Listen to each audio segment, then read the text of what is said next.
السلام علیکم ورحمۃ اللہ وبرکاتہ۔ نحمدہ ونصلی علی رسولہ الکریم، اما بعد فاعوذ باللہ السمیع العلیم من الشیطان الرجیم، بسم اللہ الرحمن الرحیم۔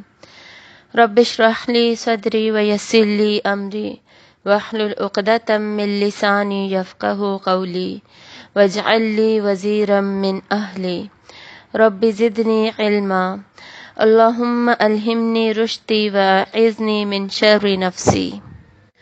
اللہم ارزقنی التفکر والتدبر لما یتلوہ لسانی من کتابک والفہم لہ والمعرفة بمعانیہ والنظر فی عجائبہ والعمل بذلک ما بقیت انک علی کل شیء قدیر۔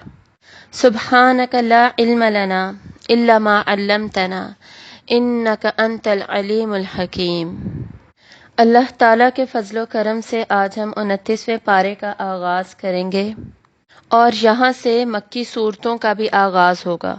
پچھلے پارے تک ہم نے مدنی صورتوں کا ایک پورا گروپ سٹڈی کیا تھا اور اس کا ٹاپک بالکل ڈیفرنٹ تھا۔ اس میں ہم نے دین کے غلبے سے ریلیٹڈ بات کی، حزب اللہ بننے کے مختلف جو اقدامات تھے اس سے ریلیٹڈ ہم نے ڈیفرنٹ سٹیپس کو سٹڈی کیا۔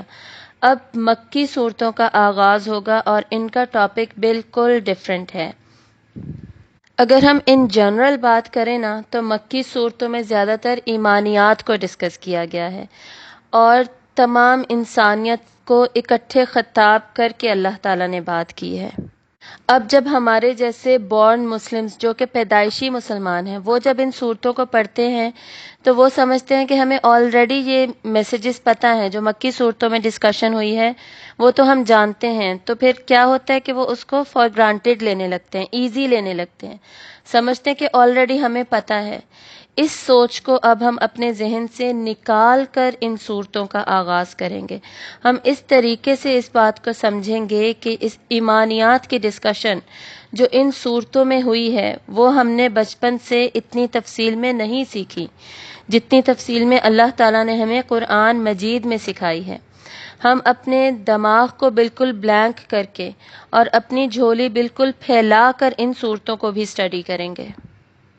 اب یہ جو لاسٹ گروپ آف سوراز ہے جو کہ 29 پارہ سے سٹارٹ ہو کر 30 پارہ کے اینڈ تک جائے گا، جس میں آلموسٹ تمام صورتیں مکی ہیں سوائے 5 ایسی صورتیں ہیں جن پہ کہ ڈاؤٹ ہے کہ شاید وہ مدنی بھی ہوں، لیکن میکسیمم اوپینین یہی ہے کہ جی یہ سب صورتیں مکہ کی ہی ہیں۔ تو ان سب صورتوں میں انذار کا پہلو نمایاں ہوگا۔ انذار مطلب خبردار کیا جانا، وارننگ دی جانا۔ اور وارننگ کس لیے دی جاتی ہے؟ ڈرانے کے لیے نہیں دی جاتی بلکہ فیوچر کی تیاری کرنے کے لیے دی جاتی ہے۔ یہ بالکل کلیئر ہو جانا چاہیے ہمارے دماغ میں۔ ایک تو انذار کا مطلب ویسے ہی کئی جگہ پر ڈرانا ہی لکھا ہوا ہوتا ہے، نذیر کا مطلب ڈرانے والا ہی لکھا ہوتا ہے، حالانکہ اس کا ایگزیکٹ مطلب ہے خبردار کرنا، اور خبردار کرنے والا مطلب وارننگ دینے والا۔ یہ ایسے ہی ہے جیسے کہ کوئی ویدر فور کاسٹ کرتا ہے تو اس سے وہ بتاتا ہے کہ جی کل پرسوں یا ترسوں ارتھ کویک آنے والا ہے، زلزلہ آنے والا ہے، تو اس سے کیا ہمیں ڈر جانا چاہیے یا اس کی ہمیں تیاری کرنی چاہیے؟ اپنے آپ کو کمپوزڈ رکھ کر، اپنے آپ کو سنبھال کر اس کی ہمیں اچھے طریقے سے تیاری کرنی چاہیے کہ کس طرح ہم اس سے بچ سکتے ہیں۔ اگر ڈر ہمارے اوپر غالب آ جائے گا تو ہم اس سے بچنے کی اچھی طریقے سے تیاری نہیں کر سکیں گے بلکہ ہڑبڑا جائیں گے۔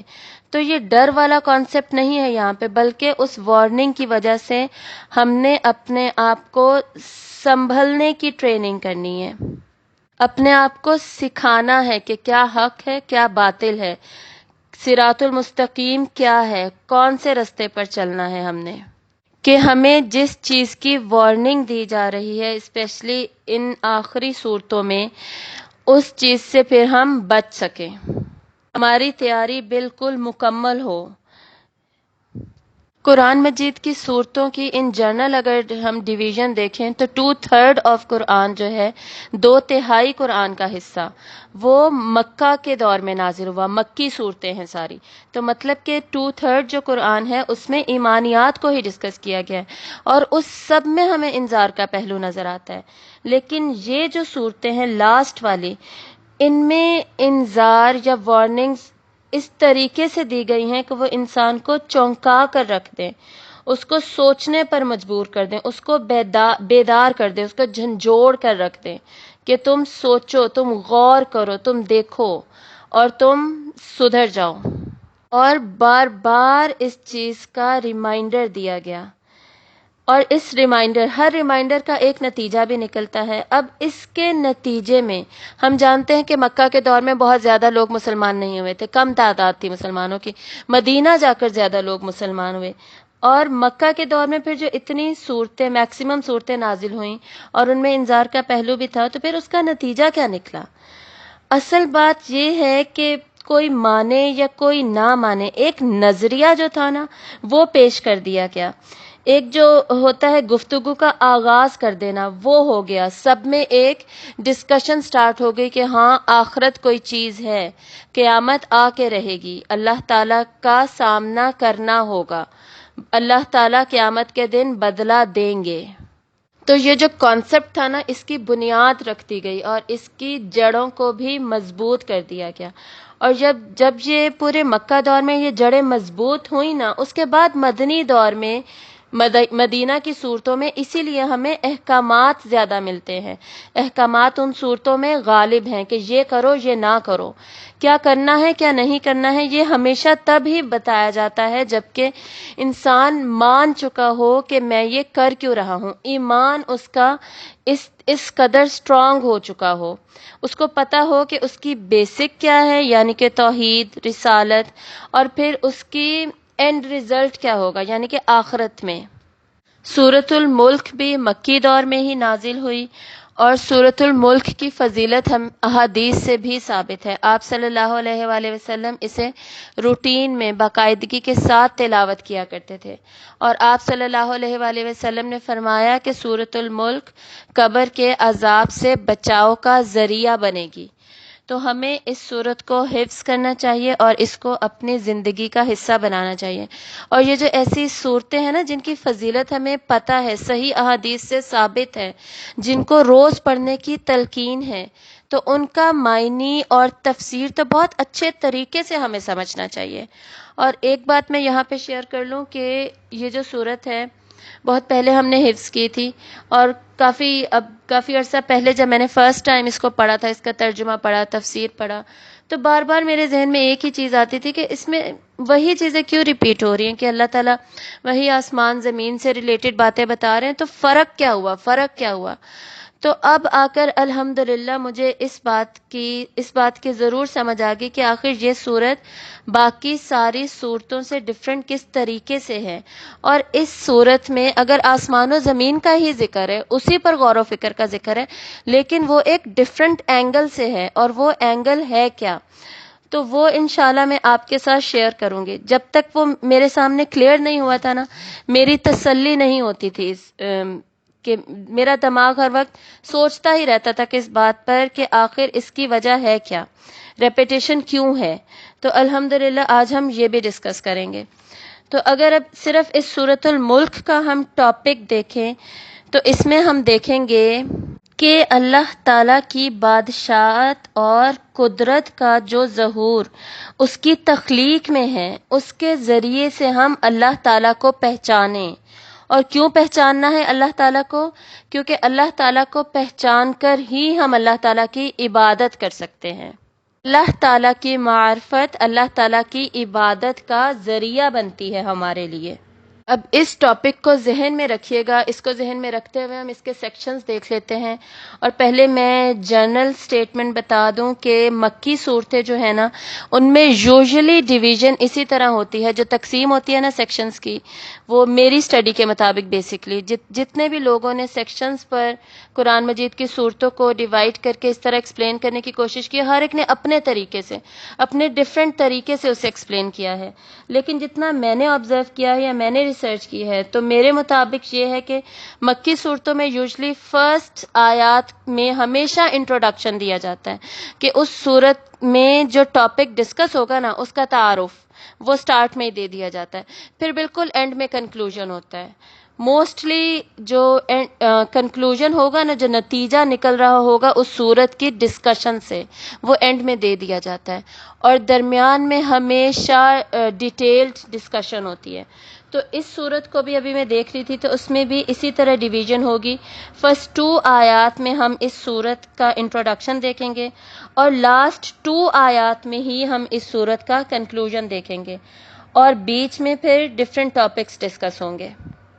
سیکشن نمبر 1 آیت نمبر 1 to 2، اس میں ہم دیکھیں گے کہ اللہ تعالیٰ کی بادشاہت اور قدرت کا جو سب سے بڑا اظہار ہے، یا بڑے اظہار میں سے ایک ہے، وہ ہے زندگی اور موت کی تخلیق، اور اگر یہ تخلیق کی ہے تو پھر اس کا مقصد کیا ہے۔ اس کے بعد 3 to 23 نمبر آیات میں، بلکہ 3 to 23 بالکل جی، ان میں ہم دیکھیں گے کہ اللہ تعالی ہمیں غور و فکر کی دعوت دیتے ہیں۔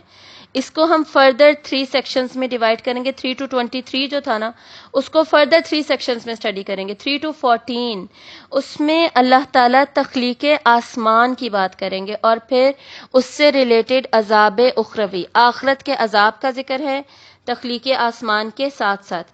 پھر 15 to 18 میں تخلیق ارضی، زمین کی تخلیق کا ذکر ہے، اور دنیا کے عذاب کا بھی ذکر ہے کہ دنیا میں جو قوموں پر عذاب آیا کرتا تھا، سزا ملا کرتی تھی، اس کا ذکر ہے۔ اس کے بعد 19 to 23 اس میں اب سب سے پہلے آسمان کی بات ہو گئی، پھر زمین کی بات ہو گئی، اب ان کے درمیان میں پرندے اڑ رہے ہوتے ہیں۔ تو یہاں پر اللہ تعالیٰ کی ہم قدرت کی مزید نشانیاں دیکھیں گے، جیسے کہ پرندے، اللہ تعالیٰ کا رزق، مختلف صلاحیتیں جو اللہ تعالیٰ نے پوٹینشیلز، کیپیبلٹیز جو انسان کو دی ہیں، وہ ان سب نشانیوں کو ہم دیکھیں گے۔ اس کے بعد آیت نمبر 24 to 28 میں ہم دیکھیں گے کہ اللہ تعالیٰ کی طرف واپسی ہوگی ہماری۔ ایک ایسا دن ہوگا جو کہ ریزلٹ ڈے ہوگا، جس دن ہمارا ریزلٹ ڈکلیئر کیا جائے گا۔ شروع میں ہماری زندگی اور موت کا مقصد بتا دیا گیا کہ وہ کیا مقصد ہے، اس کا ایگزام، امتحان ہوگا، اور 24 to 28 میں اس امتحان کا ریزلٹ ہوگا، اور اس کے بعد 29 to 30 میں ہم کنکلوژن دیکھیں گے کہ اللہ تعالیٰ پر جو ایمان ہے، جس کا سٹارٹ ہوا تھا اللہ تعالیٰ کی بادشاہت اور قدرت کو پہچان کر اس کو ماننے سے، وہ لیڈ کرتا ہے اللہ تعالیٰ پر توکل کی طرف، اور الٹیمیٹلی انسان اللہ تعالیٰ کے اقتدار کے آگے اپنا سر جھکا دیتا ہے۔ اور بالکل آخری آیت میں پھر چونکا دینے والا طریقہ ہوگا، جس کو ہم انشاءاللہ اینڈ میں ہی ڈسکس کریں گے۔ یہ میں سب سے زیادہ ٹائم انٹروڈکشن پر صرف اس لیے لگاتی ہوں تاکہ ہمیں اچھے طریقے سے سمجھ آ جائے کہ سورت میں بات ہوگی کیا۔ بیسیکلی بہت سارے اسٹوڈنٹس تفسیر پڑھ لیتے ہیں، پوری سورت وہ اسٹڈی کر چکے ہوتے ہیں، لیکن جب ان سے پوچھنا کہ سورت میں تھا کیا، ایک سینٹنس میں بتا دیں، ایک پیراگراف میں بتا دیں کہ بات ہوئی کیا تھی، تو انہیں وہ بتانا نہیں آ رہا ہوتا۔ تو بیسیکلی اس میں سے پوری سورت میں سے ایک نچوڑ نکال لینا، اس کا خلاصہ نکال لینا، اور اس کو اس طریقے سے پھر سمجھ لینا، میرے خیال میں اللہ تعالیٰ کے کلام کو سمجھنے کے لیے یہ بہت ضروری ہے۔ ورنہ وہی بات ہے کہ ہمیں لگے گا کہ جیسے پہلے زمین و آسمان کا ذکر ہوا تھا اسی طرح زمین و آسمان کا ذکر ہو رہا ہے۔ نہیں، ہمارا غور و فکر اس لیول کا ہونا چاہیے کہ ہم ڈفرینشیٹ کر سکیں کہ کس صورت میں کس اینگل سے کیا بات ہو رہی ہے۔ چلیں آغاز کرتے ہیں آیت نمبر 1۔ تبارک الذی بیدہ الملک، بہت بابرکت ہے وہ جو جس کے ہاتھ میں ہے بادشاہت۔ یہ کیا ہے؟ یہ ایک ڈیکلیریشن ہے، اسٹیٹمنٹ دی جا رہی ہے، اسٹیٹمنٹ آف فیکٹ، جیسے یونیورسل فیکٹس ہوتے ہیں، جیسے ہم نے سورۃ الفاتحہ میں بھی شروع میں پڑھا تھا، الحمدللہ رب العالمین، ساری تعریف و شکر اللہ کے لیے ہے۔ وہ بھی ایک ڈیکلیریشن تھی، مطلب کہ اللہ تعالیٰ نے بس بتا دیا، ایک فیکٹ ڈکلیئر کر دیا کہ یہ اسی طرح ہے، کنفرم ہے، پکا ہے، بس لکھ دیا گیا، ہو گیا۔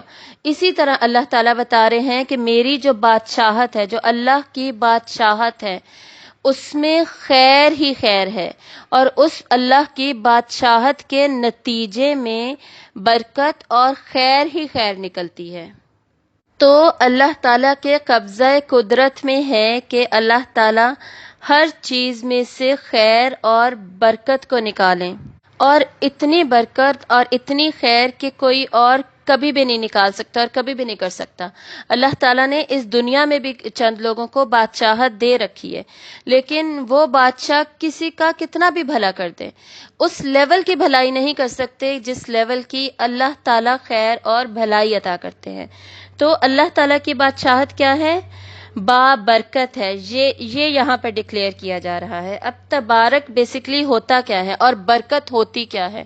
برکت وہ ورڈ ہے جو کہ ہم بچپن سے سنتے آ رہے ہیں، تو اس کا ایگزیکٹ مطلب ہمیں پتہ ہونا چاہیے، اور پتہ ہو کہ صرف یہی نہیں کہ ہمیں پتہ ہو اور ہم اس کو امپلیمنٹ کریں، ہمیں اپنے بچوں کو بھی آگے سکھانا ہے۔ ہم ماؤں نے اپنا معاشرہ سٹرونگ بنانا ہے، اپنے بچوں کی تربیت ایسے کرنی ہے کہ انہیں بچپن سے پتہ ہو ان فریزز کا، رحمت ہے، برکت ہے، مغفرت ہے، ان سب کا مطلب کیا ہے، اور جب مطلب پتہ ہوگا تبھی وہ اس کے ساتھ ریلیٹ کر سکیں گے۔ تبارک کا ورڈ بیسیکلی برکہ سے بنا ہے، اور اس کا لفظی مطلب ہوتا ہے جماؤ آ جانا، ٹھہراؤ آ جانا۔ ٹھہراؤ کا مطلب یہ ہے کہ تسلسل کے ساتھ وہ چیز ایک ہی طریقے سے چلتی جا رہی ہے، جیسے پانی کی روانی میں ٹھہراؤ آ گیا ہے۔ مطلب جو پانی کی روانی ہے نا، وہ same speed, same velocity, acceleration, same force ہے، اس سے وہ چلتا جا رہا ہے، چلتا جا رہا ہے، چلتا جا رہا ہے، ٹھیک ہے؟ تو وہ رکے گا نہیں، اس میں طوفان نہیں آئے گا، ایسا کچھ نہیں ہوگا۔ تو برکت کیا ہے؟ برکت یعنی اللہ تعالیٰ کے فیض، احسانات، انعامات، خیر میں جماؤ اور ٹھہراؤ آ جانا۔ مطلب یہ کہ وہ مسلسل ہمیں ملتا ہی جائے۔ ہم شروع سے پڑھتے ہیں کہ بسم اللہ پڑھنے سے برکت ہوتی ہے کاموں میں، تو وہ کیا برکت ہوتی ہے؟ فرض کریں ہم نے پڑھنے سے پہلے بسم اللہ پڑھی ہے، تو اس میں سے پھر ہمیں خیر ملے گی، یہ نہیں کہ ون ٹائم ملے گی، یہ سمجھانے کی کوشش کر رہی ہوں۔ اس میں جماؤ اور ٹھہراؤ کیا ہوگا کہ وہ خیر پھر اس کام میں سے مسلسل نکلتی رہے گی، یہ برکت کا کانسیپٹ ہے۔ اور تبارک پھر برکت کا بھی مبالغے والی فارم ہے، سپرلیٹو ڈگری ہے اس کی۔ اس میں پھر مزید تسلسل اور مزید پائیداری، مزید دوام آ جائے گا اس کے اندر، یعنی بہت زیادہ خیر اور بہت زیادہ انعامات مل رہے ہیں اللہ تعالیٰ کی اتھارٹی سے، جس کا کوئی اینڈ ہی نہیں ہے۔ اب وہ اللہ تعالیٰ کی اتھارٹی میں سے جو خیر، بادشاہت میں سے جو خیر مل رہی ہے، اس کا سب سے پہلا ظہور جو ہے وہ اسی صورت کی دوسری آیت میں ہم پڑھ لیں گے۔ پہلے اس کو کمپلیٹ کرتے ہیں۔ وَهُوَ عَلَىٰ كُلِّ شَيْءٍ قَدِيرٌ، اور وہ اوپر ہر چیز کے خوب قدرت رکھنے والا ہے۔ تو بادشاہت کے ساتھ کیا آتا ہے؟ اقتدار۔ کبھی ایسے بادشاہ دیکھے ہیں کہ جن کے پاس کوئی اقتدار نہیں ہوتا؟ جیسے کچھ کنٹریز کے صدر ہوتے ہیں، ان کے پاس کوئی اتھارٹی نہیں ہوتی، کوئی اقتدار نہیں ہوتا، بس نام کے ہی صدر ہوتے ہیں، پیچھے سے کنٹری کو کوئی اور رن کر رہا ہوتا ہے۔ ایگزامپلس دیکھی ہیں نا ہم نے ایسی۔ تو اللہ تعالیٰ اس طرح کے بادشاہ ہیں کہ جس کے پاس مکمل اقتدار ہے۔ الذی خلق الموت والحیات، وہ جس نے پیدا کیا موت اور زندگی کو۔ الذی جب بھی آئے گا نا، اس کا مطلب ہوتا ہے کہ پچھلی جو بات ہو رہی تھی نا پچھلے آیت میں، وہ کنٹینیو ہو رہی ہے، کنٹینویشن ہے اس میں۔ تو الذی پہلے بھی تھا، تبارک الذی بہت ببرکت ہے وہ جو، اب پھر وہی ہے جس نے، یعنی کہ اللہ تعالیٰ کا جو تعارف تھا یہاں سے وہ آگے کنٹینیو ہو رہا ہے کہ اللہ تعالیٰ ہی نے پھر اپنے بادشاہت اور قدرت کے ظہور کے لیے زندگی اور موت کو تخلیق کیا، ہمیں زندگی دی اور ہمیں موت بھی دی۔ زندگی ہماری اب صرف یہی تو نہیں تھی، ایک عالم ارواح میں بھی ہماری زندگی تھی جب اللہ تعالیٰ نے ہماری روحوں کو بنایا تھا، اور پھر ایک عالم برزخ بھی ہوگا جو کہ قبر میں ہماری ایک طرح کی زندگی ہوگی۔ لیکن یہاں پر اللہ تعالیٰ ہماری اس دنیاوی زندگی کی بات کر رہے ہیں، کیونکہ اسی کا مقصد آگے بتایا جا رہا ہے، لِيَبْلُوَكُمْ أَيُّكُمْ أَحْسَنُ عَمَلًا، تاکہ وہ آزمائے تمہیں، تمہارا ٹیسٹ لے کہ کون تم میں سے زیادہ اچھا ہے عمل میں۔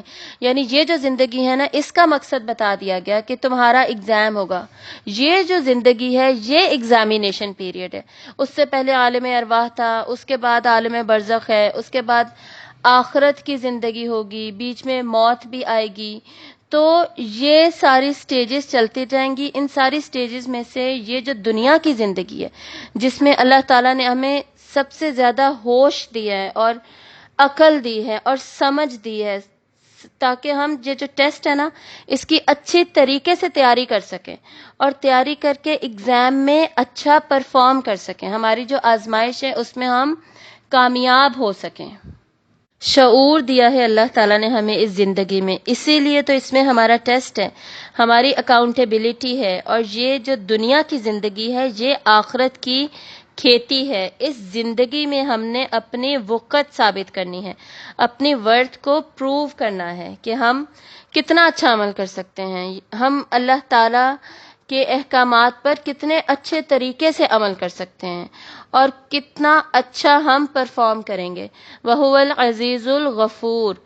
اور جو نہیں کر پاتا تو اللہ تعالیٰ بہت زیادہ بخشنے والا ہے, بہت زیادہ زبردست اقتدار والا ہے, معزز ہے. یعنی جو تھوڑا بہت آگے پیچھے جو ہو جاتا ہے, جس سے تھوڑی بہت غلطیاں ہو جاتی ہیں, نفس کنٹرول میں نہیں ہوتا, لیکن اس کا مطلب یہ نہیں ہے کہ انسان کبیرہ گناہوں کی طرف چلا جائے, حرام کی طرف چلا جائے, فرائض کو چھوڑنے لگ جائے. ایک جو بیلنسڈ ہے نا, ایک جو ایمان کا ایک لیول ہے, سمجھے کہ اگر کوئی لوور لیول پہ تو کم از کم اپنے ایمان کو مینٹین تو رکھے نا, اس سے نیچے گر کے کہ نماز ہی پڑھنا چھوڑ دے, زیرو نہ کرے اپنے ایمان کو, اوپر ہی رہے. اور وہ جو اوپر رہیں گے نا تو ان میں پھر اللہ تعالیٰ دیکھیں گے کہ کس نے کتنا اچھا عمل کیا, تو اس حساب سے پھر سب کا بدلہ ہوگا. الذی خلق سبع سماوات طباقا. یہاں سے اب تخلیق آسمانی کی بات ہوگی, سیکنڈ سیکشن یہاں سے سٹارٹ ہو جائے گا. آسمان کی تخلیق اور ساتھ ہی عذاب آخرت کا ذکر ہوگا. وہی ہے جس نے پیدا کیا 7 آسمانوں کو طباقاً اوپر تلے, مطلب تہ در تہ, ایک آسمان اوپر دوسرا آسمان اوپر تیسرا آسمان, اس طرح 7 آسمان ہیں. اور ابھی تک ہم ٹیلیسکوپ سے جتنی دور دیکھ سکے ہیں وہ صرف ہمیں دنیا کا جو آسمان ہے نا, سب سے لوئسٹ جو آسمان ہے, اسی تک ہی ہماری رسائی ابھی ہو سکی ہے. کیسے ہمیں پتہ چلتا ہے کہ جس میں ہمیں سٹارز نظر آتے ہیں, ابھی سٹارز کا اسی صورت میں ہم ذکر پڑھیں گے. تو جہاں تک ہمیں ستارے نظر آتے ہیں نا وہ ہمارا ہی آسمان ہے. اب اس کے اوپر اللہ تعالیٰ نے مزید ٹوٹل 7 آسمان بن جاتے ہیں. اب اس کی حقیقت اللہ تعالیٰ ہی بہتر جانتے ہیں کہ وہ کیا ہے, وہ کیسے ہیں, لیکن اس بات پر ہمارا یقین ہے کہ وہ ہمارے کائنات کا حصہ ہے. ما تری فی خلق رحمان من تفاوت. نہیں تم دیکھو گے اللہ کی, رحمان کی تخلیق میں کوئی خلل. اللہ تعالیٰ کے اس میں ذاتی کی جگہ پر اگر اللہ تعالیٰ کوئی اسماء حسنہ میں سے کوئی اسم یوز کرتے ہیں نا تو وہ الرحمن ہے, جو کہ بار بار آتا ہے. اور اس صورت میں حالانکہ عذاب کا پہلو جو ہے وہ نمایاں ہے, اس کا ذکر زیادہ ہے, اجر کا بھی ذکر ہے. جہاں پہ عذاب کا ذکر ہوتا ہے نا اجر کا بھی ذکر ہوتا ہے, لیکن عذاب کا ذکر اس صورت میں زیادہ ہے. پھر بھی اس صورت میں اللہ تعالیٰ کا نام الرحمن بار بار ریپیٹ ہوگا. یعنی یہ بتایا جا رہا ہے کہ اللہ رحم کرنے والا بھی ہے. اللہ سے رحم کی امید رکھتے ہو تو اپنے طریقوں کو درست کر لو, اپنے اعمال کو صحیح کر لو, اور جو مقصد زندگی ہے اس میں پورے اترو. یعنی عذاب سے بچنے کے لیے وارننگ دی جا رہی ہے, خبردار کیا جا رہا ہے. اور اس خبردار کرنے کی وجہ سے انسان اب کیا کرے گا, ایگزام میں اچھا کرنے کے لیے تیاری کرے گا. اور اس تیاری کرنے کے لیے انسان کو موٹیویشن بھی چاہیے, اور وہ جو موٹیویشن اور انکریجمنٹ ہے, حوصلہ افزائی ہے, وہ اللہ تعالیٰ کے پھر اس نام سے ہمیں ملتی ہے, الرحمن سے. کہ اللہ تعالیٰ جب ہماری نظر کے سامنے یہ بات ہوگی کہ اللہ تعالیٰ رحم کرنے والا ہے تو ہم زیادہ موٹیویٹڈ ہوں گے اور زیادہ اچھا عمل کرنے کی, احسن عمل کرنے کی ہم کوشش کریں گے. تو اس بات کو ذہن میں رکھیے گا جب بھی الرحمن کا, اللہ تعالیٰ کا یہ نام اس صورت میں ریپیٹ ہوگا. تو اللہ تعالیٰ کیا کہہ رہے تھے, نہیں تم دیکھو گے تخلیق میں رحمان کی کوئی بھی خلل. آسمانوں کی جو تخلیق ہے اس میں کچھ بھی اوپر نیچے نہیں ہے, کوئی بھی توازن خراب نہیں ہوا, کچھ بھی کم یا زیادہ نہیں ہے, بلکہ تم اللہ تعالیٰ کی تخلیق میں کمال توازن پاؤ گے، اس کو منظم پاؤ گے، اس کو مربوط یعنی ربط والا پاؤ گے۔ فرجع البصر، پھر لوٹاؤ نگاہ کو، هل تری من فطور، کیا تم دیکھتے ہو کوئی شگاف اس میں؟ یعنی ایک دفعہ پھر سے دیکھ لو کہ کہیں پہ کوئی کریک ہے، کوئی تمہیں اس طرح کوئی ٹوٹی ہوئی چیز آسمانوں میں کچھ ایسا نظر آ رہا ہے۔ پھر سے دیکھ لو کا کیا مطلب ہے؟ دیکھ لو کا مطلب یہ ہے کہ غور کرو، غور و فکر کرو، اس کے بارے میں سوچو، اس کی گہرائی میں جاؤ۔ اور گہرائی میں ہمیشہ کیوں جایا جاتا ہے؟ ایک نتیجے پر پہنچنے کے لیے جایا جاتا ہے۔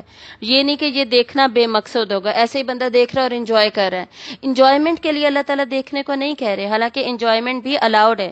یہ نہیں کہ انجوائمنٹ کو ٹوٹلی آپ مائنس کر دیں، یہ میں نہیں کہہ رہی، اس کو ساتھ رکھیں، لیکن اس کا جو مقصد ہے وہ بیسکلی انسان بھول گیا ہے۔ انسان آج کیا کرتا ہے؟ اللہ کی کریشن کو دیکھتا ہے، تخلیق کو دیکھتا ہے۔ ہم ناردرن ایریاز میں جاتے ہیں، خوش ہوتے ہیں، انجوائے کرتے ہیں، تعریف کرتے ہیں۔ تخلیق کو دیکھتے دیکھتے خالق کو نہیں ہم پہچان پاتے۔ کریشن دیکھ رہے ہوتے ہیں، کریٹر کی تعریف نہیں کرتے، اس کو نہیں پہچانتے۔ جب ہم گئے ہوئے ہوتے ہیں نا ناردرن ایریاز میں، نہ نمازیں پوری ہو رہی ہوتی ہیں، نہ پردے کا خیال ہوتا ہے، کچھ بھی نہیں، اللہ کے سارے احکامات بھول جاتے ہیں۔ تو یہ جو امبیلنس ہے نا، یہ جو مسئلہ خراب ہوا ہے، اس کے لیے اللہ تعالیٰ کہہ رہے ہیں کہ بھئی غور و فکر کرو، غور کرو، دھیان سے دیکھو، کچھ مل رہا ہے، کوئی تھوڑا سا بھی کوئی ادھر ادھر چیز ہے، تو جب تم غور و فکر کرو گے نا تو وہ جو نتیجہ ہے نا اس نتیجے پہ پہنچ جانا۔ ثم ارجع البصر، پھر لوٹاؤ نگاہ کو، پھر سے لوٹاؤ نگاہ کو، کرتین، بار بار، ینقلب الیک البصر خاسئا وهو حسیر، لوٹ آئے گی تیری طرف نگاہ ذلیل ہو کر، مطلب کہ اسے کچھ بھی نہیں ملے گا، اور وہ تھکی ہوئی ہوگی یعنی نامراد ہوگی۔ بار بار تم غور و فکر کرو گے تو تمہیں اللہ تعالیٰ کی کریشن میں کوئی کمی، کوئی غلطی، کوئی خامی نہیں ملے گی۔ تو جب اس آسمان کی ساری تخلیق میں تمہیں ہارمنی ہی ملے گی تو تم پہچان جاؤ گے کہ وہ اللہ ہے جس کی بادشاہت اور قدرت بابرکت ہے، خیر ہی خیر والی ہے۔ وَلَقَدْ زَيَّنَّا السَّمَاءَ الدُّنْيَا بِمَصَابِيحَ، اور البتہ یقیناً مزین کیا ہم نے آسمان دنیا کو چراغوں کے ساتھ۔ یہاں پہ السماء الدنیا کی بات ہو رہی ہے۔ دنیا ورڈ ہی ادنا سے ہے، مطلب سب سے نچلا، تو سب سے نیچے والے آسمان کی بات ہو رہی ہے جو دنیا کا آسمان ہے، کہ اس کو اللہ تعالیٰ نے سٹارز کے ساتھ مزین کیا۔ ستاروں کو اللہ تعالیٰ نے یہاں پر چراغ کہا، اور مزین کیا مطلب آسمان کو زینت بخشی ہے سٹارز کے ساتھ، مطلب سجایا ہے، خوبصورت لگتے ہیں وہ ہمیں، پھر وہ روشنی دیتے ہیں ہمیں۔ چراغ کا کیا مقصد ہوتا ہے؟ روشنی دینا۔ پھر اس روشنی کا کیا مقصد ہوتا ہے؟ رستہ دکھانا۔ تو وہ جو آسمان کو اللہ تعالیٰ نے سجایا ہے تو وہ ستارے یہ مقصد بھی پورا کر رہے ہیں، پھر جو آگے اللہ تعالیٰ بتا رہے ہیں وہ مقصد بھی پورا ہو رہا ہے۔ وَجَعَلْنَاهَا رُجُومًا لِلشَّيَاطِينِ، اور بنایا ہم نے انہیں مارنے کی چیز شیطانوں کے لیے، جیسے میزائلز ہوتے ہیں، جیسے بلٹس ہوتی ہیں، تو ایروز ہوتے ہیں۔ تو یہ جو ستارے ہیں اللہ تعالیٰ ان کو، ان شیطانوں کو مارتے بھی ہیں۔ کن کو؟ ان جنات کو جو کہ آسمان میں آ کر آسمان سے خبریں لے جانے کی کوشش کرتے ہیں، فرشتوں کی کوئی بات سننے کی کوشش کرتے ہیں۔ اس کی فردر ڈیٹیل آگے اسی پارے میں ہم پڑھیں گے تو وہاں پہ ہم اسے ڈیٹیل میں ڈسکس کریں گے۔ وَأَعْتَدْنَا لَهُمْ عَذَابَ السَّعِيرِ، اور تیار کر رکھا ہے ہم نے ان کے لیے بھڑکتی ہوئی آگ کا عذاب۔ سعیر مطلب آگ وہ جو بھڑک رہی ہو، تیز ہو رہی ہو، اوپر کو اچھل رہی ہو، اس کا عذاب اللہ تعالیٰ نے تیار کر رکھا ہے ان شیاطین کے لیے جو کہ اس طرح کے کام کرنے کی کوشش کرتے ہیں۔ وَلِلَّذِينَ كَفَرُوا بِرَبِّهِمْ عَذَابُ جَهَنَّمَ وَبِئْسَ الْمَصِيرُ، اور ان کے لیے جنہوں نے کفر کیا اپنے رب کے ساتھ عذاب ہے جہنم کا، اور کتنا برا ہے ٹھکانہ۔ تو کفر کیا ہوگا؟ اللہ تعالیٰ کا انکار کرنا، اللہ کی توحید کا انکار، یا اللہ تعالیٰ کے خالق ہونے کا انکار، اللہ تعالیٰ کی قدرت و اختیار اقتدار کا انکار۔ تو اس ہر چیز کا انکار یہاں پر شامل ہے۔ تو جو بھی انکار کر دے گا، اور اسپیشلی ان ساری باتوں کا جو کہ اوپر ڈسکشن ہوئی ہے جس کی، تو اس کے لیے کیا ہے؟ جہنم کا عذاب، اور یہ کتنا برا ٹھکانہ ہے۔ مطلب اسی جہنم کی آگے، جو جہنم کا عذاب ہے نا، اس کے آگے فردر ڈسکرپشن دی جا رہی ہے، یعنی اس کو مزید سمجھانے کے لیے کہ وہ بہت ہی برا ٹھکانہ ہے۔ اذا القوا فیہا سمعوا لہا شہیقا وہی تفور، جب وہ ڈالے جائیں گے اس میں، وہ سنیں گے اس کا چلانا، دھاڑنا، اور وہ جوش کھا رہی ہوگی، مطلب ابل رہی ہوگی، اس میں سے آگ بھڑک بھڑک کر باہر آ رہی ہوگی، اور اس میں سے چیخوں کی آواز آ رہی ہوگی، اس کا دھاڑنا ہوگا، اس طرح کی خوفناک آوازیں آ رہی ہوں گی جہنم کے اندر سے۔ شہیق بیسکلی لفظی مطلب جو ہے اس کا وہ یہ ہے کہ جب گدھا جو ہے نا وہ اندر کو سانس کھینچتا ہے تو وہ جو آواز نکلتی ہے اس کو شہیق کہا جاتا ہے ڈکشنری میں اگر ہم چیک کریں تو وہ اتنی عجیب اور خوفناک سی آواز ہوتی ہے، اور اس کو اگر مزید ایگزیجریٹ کر دیا جائے، بڑھا دیا جائے، تو وہ جہنم کی پھر آواز کے حساب سے دیکھ لیجئے۔ تو اس طرح کی امیجری یا سینز اللہ تعالیٰ کیوں بتاتے ہیں، صورتوں میں کیوں بتایا جاتا ہے، کیوں ایکسپلین کیا جاتا ہے، اس بارے میں ہم نے اس وقت بھی ڈسکشن کی تھی جب ہم نے سورۃ الواقعہ پڑھی تھی، اور میں دوبارہ یہ کہوں گی کہ جب بھی جنت کا اور جہنم کا ذکر آئے تو اور اس کے جو سینز بتائے جائیں ان کو آپ امیجن ضرور کیجئے، اپنے تخیل میں اس کی ایک تصویر ضرور بنائیے، یہ نہیں کہ اس کے بارے میں سوچیں ہی نہ، اس کے بارے میں اس کی جو ہے تصویر وہ اپنے ذہن میں بنائیں ہی نہ، ادروائز ان آیات کا جو مقصد ہے نا وہ پورا نہیں ہوگا۔ اگر اللہ تعالیٰ نے یہ بتایا ہے کہ وہ چلا رہی ہے اور وہ جوش کھا رہی ہے یا ہوگی، تو مطلب یہ کہ وہ اسی لیے بتایا نا کہ تاکہ ہم اس کو سوچیں، ہمیں پتہ ہو، وہ جو سین ہے وہ ہماری نظروں کے سامنے آ جائے، اور جب وہ سین ہماری نظروں کے سامنے آئے گا تبھی ہم وارن ہوں گے نا، تبھی ہم اس سے خبردار ہوں گے، اور جب خبردار ہوں گے اور یہ ریمائنڈر بار بار ہمیں دیا جائے گا تو وہ جو جہنم جو ہے جو فی الحال آؤٹ آف سائٹ ہے، یعنی ہمیں نظر نہیں آ رہی، جس کی وجہ سے وہ ہمارے آؤٹ آف مائنڈ بھی ہے، ہم اس کے بارے میں سوچ بھی نہیں رہے، تو بار بار ذکر سے کیا ہوگا، اس کا ایک نقشہ ہمارے ذہن میں بنے گا تو وہ ہمیں بھولے گی نہیں، پھر وہ ہمیں یاد رہے گی، اور جب یاد رہے گی، ہماری سائٹ میں ہی رہے گی، تو ہم اس سے بچنے کی پوری کوشش کریں گے، مکمل کوشش کریں گے، تب ہم فجر کی نماز نہیں چھوڑیں گے، تب ہم قرآن کو سمجھنا پڑھنا نہیں چھوڑیں گے، تب ہم اپنے ماں باپ کے آگے چیخ چلا کے بات نہیں کریں گے، تب ہم اللہ تعالیٰ کے سارے احکامات کو مانیں گے۔ یا ایھا الذین آمنوا ادخلوا فی السلم کافہ، سورۃ البقرہ 2 پارہ میں یہ آیت آتی ہے، اے لوگو جو ایمان لائے ہو، اسلام میں پورے کے پورے داخل ہو جاؤ، مطلب کہ جتنے بھی احکامات ہیں نا ان سب پر عمل کرنا ہے، یہ جو پک اینڈ چوز ہے نا کہ میں یہ کر لیتی ہوں اور میں یہ نہیں کرتی، میں اس پہ میں ابو سے اچھی طرح بات کر لیتی ہوں، میں امی سے اچھی طرح بات نہیں کرتی، یا اپوزٹ کر لیں، یا میں نمازیں پڑھ لیتی ہوں، میں پردہ نہیں کرتی، یا میں فلاں کام کر لوں، میں فلاں نہ کروں، تو یہ اللہ تعالیٰ نے ہمیں الاؤ ہی نہیں کیا، کوئی یہ آپشن دیا ہی نہیں اللہ تعالیٰ نے ہمیں، اللہ تعالیٰ نے ہمیں ایک ہی آپشن دیا ہے، ادخلوا فی السلم کافہ، مکمل کے مکمل داخل ہو اسلام میں، جب قبول کر لیا ہے نا اسلام تو پورا کے پورا پھر عمل کرنا ہے، پورے کے پورا ہی داخل ہونا ہے۔ تکاد تمیز من الغیظ، قریب ہے کہ وہ پھٹ جائے غضب سے، غصے سے، تو اس کا جو چنگاڑنا ہوگا وہ کیسا محسوس ہو رہا ہوگا کہ جیسے کوئی غصے اور غضب سے اتنا زیادہ چیخ رہا ہو کہ وہ سرخ ہو کر پھٹ ہی جائے۔ کلما القی فیہا فوج سألہم خزنتها الم یأتکم نذیر، جب بھی ڈالی جائے گی اس میں کوئی جماعت، فوج مطلب کوئی بھی جماعت مطلب امتیں، ہر امت کا الگ الگ حساب ہوگا قیامت کے دن، اور پھر وہ امت اکٹھی ہی ڈالی جائے گی، یعنی اپنی اپنی باری پہ، ایک امت کی باری آئے گی وہ ڈالی جائے گی، پھر اگلی امت کی باری آئے گی، اس کا حساب ہوگا، ان کے لوگوں کا بدلہ ہوگا، اس طرح سے ہر رسول اور نبی کی امت کا حساب ہوگا۔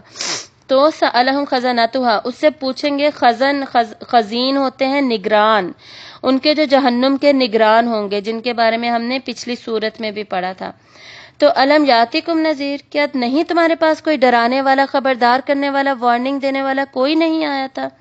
اب فرشتوں کو ظاہر ہے پتہ ہے کہ اللہ تعالیٰ نے نبی بھیجے، رسول بھیجے، دنیا میں بھیجے اور ان لوگوں کے پاس آیا تھا، لیکن وہ پھر بھی انہیں احساس دلانے کے لیے پوچھیں گے کہ تمہارے پاس جب آیا تھا نذیر تو اتنی عقل نہیں تھی، اتنا شعور نہیں تھا کہ تم مجھ سے سبق لے لیتے، سیکھ لیتے، سمجھ لیتے، انسان کے بچے بن جاتے، نہیں بنے تم۔ اور نذیر کیا ہے؟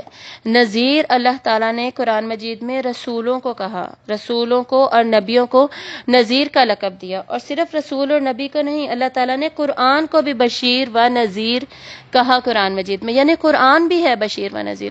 اب اگر ہم یا ہمارے زمانے کے باقی لوگ یہ کہیں کہ جی میں نے تو رسول نہیں دیکھا، نبی نہیں دیکھا، تو میرے پاس تو نذیر نہیں آیا، تو یہ ٹوٹلی غلط بات ہوگی۔ قرآن بھی کو بھی اللہ تعالیٰ نے نذیر کہا ہے، قرآن بھی خبردار کرنے والا ہے، وارننگز دینے والا ہے، تو قرآن تو آیا ہے نا، قرآن کا میسج تو ہم سب کے پاس پہنچا ہے، تو اسی کے ذریعے ہمیں یہ ساری وارننگز لے لینی چاہیے۔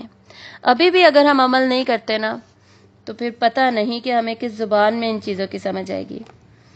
قالوا بلا قد جاءنا نذیر، تو وہ کہیں گے، وہ جو جہنم میں پورے گروپس، جماعتیں پھینکی جا رہی تھی، وہ کہیں گے کیوں نہیں۔ کیوں نہیں کا کیا مطلب ہے؟ کہ یقیناً، بالکل، یعنی کنفرم کریں گے، حالانکہ اس وقت کنفرم کرنے کا فائدہ کوئی نہیں ہے، لیکن اب ان کے پاس آپشن ہی کیا ہے؟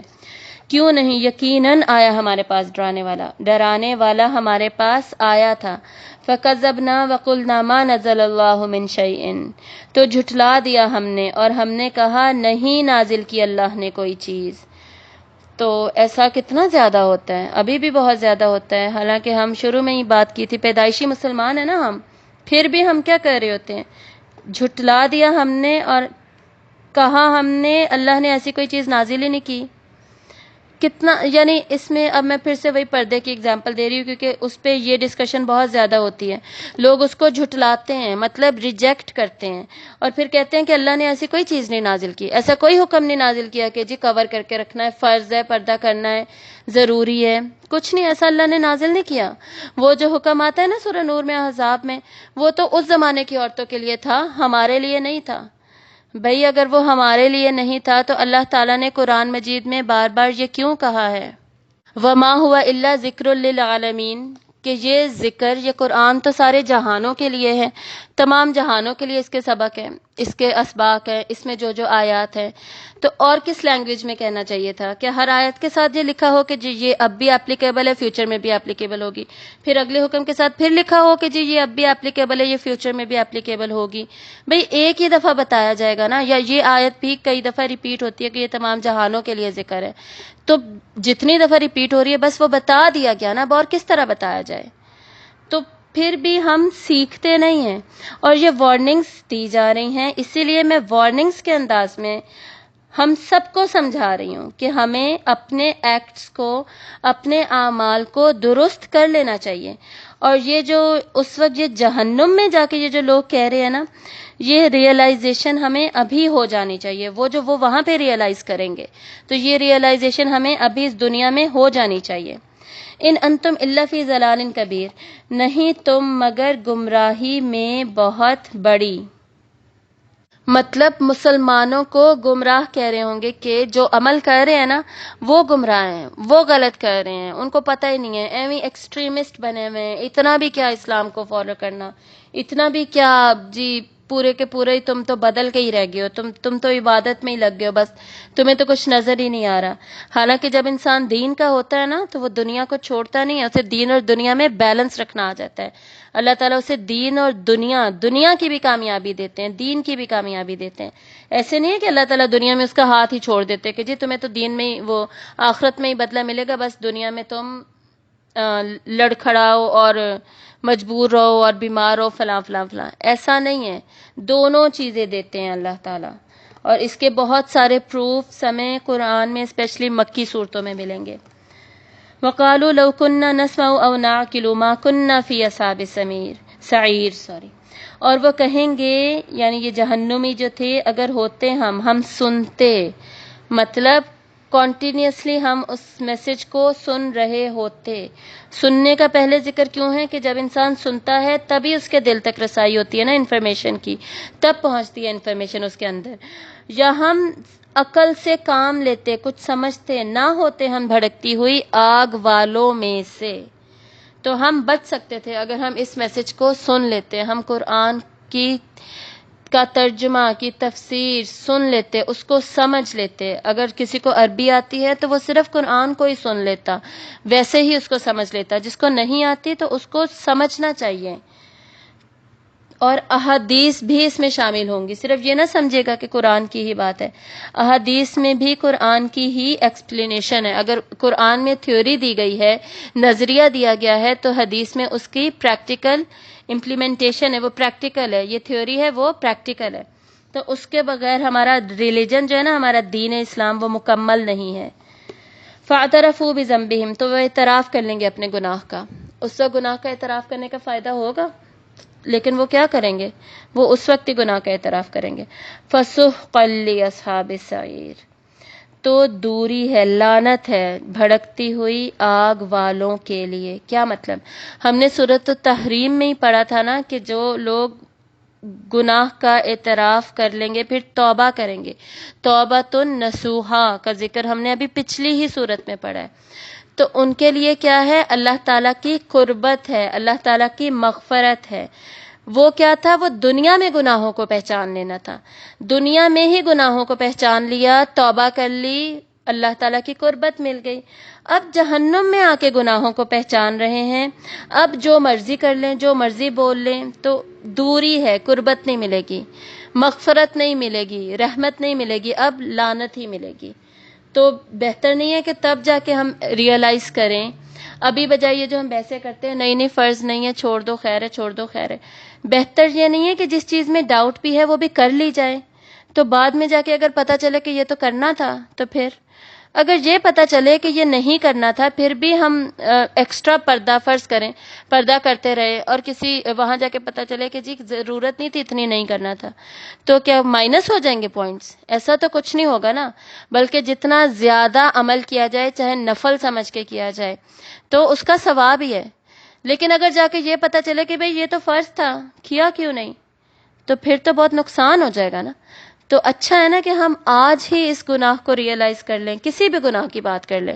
صرف یہ بات نہیں ہے کہ میں صرف پردے کی بات کر رہی ہوں، بہت سارے اس میں ایگزامپلس فٹ آ سکتی ہیں.